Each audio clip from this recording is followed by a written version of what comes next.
Hello there! Welcome to Sofia Pablo's YouTube channel.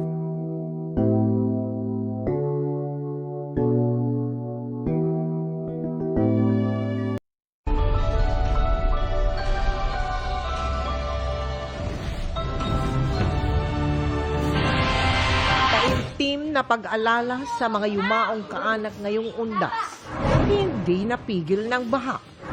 O di kaya sunog.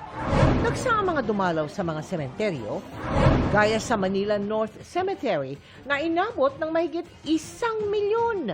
Pero may nag-away dahil daw sa kalasingan.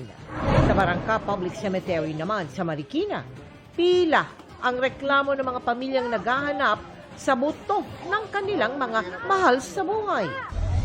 Sa kanyang pagdalaw sa puntod ng ama sa libingan ng mga bayani, Pangulong Bongbong Marcos natanong tungkol sa banat ni Vice President Sara Duterte. I'd like to ask for your thoughts about the statement made by the Vice President about the remains of your father.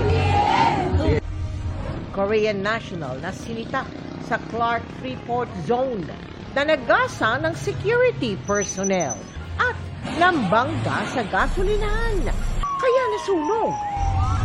Sa gitna ng paghahanap sa cargo vessel na 10 araw nang nawawala mula nang maglayag noong kasagsagan ng Bagyong Christine, mga hinihinalang bangkay natagpuan sa dagat ng Occidental Mindoro.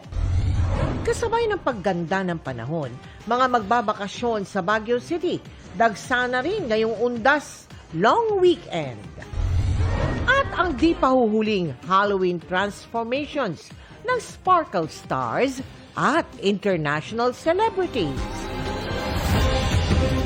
Live mula sa GMA Network Center, 20 taon nang nakatutok. 24 oras.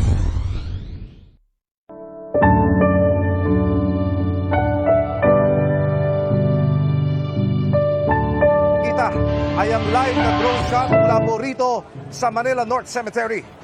Kulang 30 minuto na lamang bago po isara sa mga dalaw ang sementeryo, halos hindi pa rin mahulugang karayom ang bisita na umabot po sa mahigit 1,000,000 katao ngayong araw.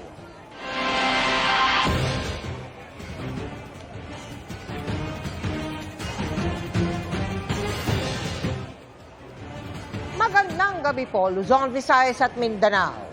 Buong maghapon na ngang naging abala ang iba't ibang sementeryo sa buong bansa para sa paggunita ng undas mula ngayon hanggang bukas. Habang pista ang mood sa ilan, merong inulan ng reklamo dahil sa mga hinalukay na labi at meron ding lubog sa baha. Habang dito sa Manila North Cemetery, lalong nagigpit dahil sa naitalang pambubugbog ng mga lasing umano. Narito ang aking pagtutok.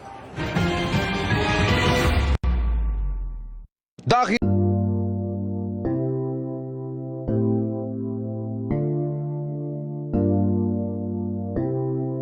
Thank you for watching and listening to Sofia Pablo. Don't forget to subscribe to Sofia Pablo's YouTube channel and follow her on social media platforms.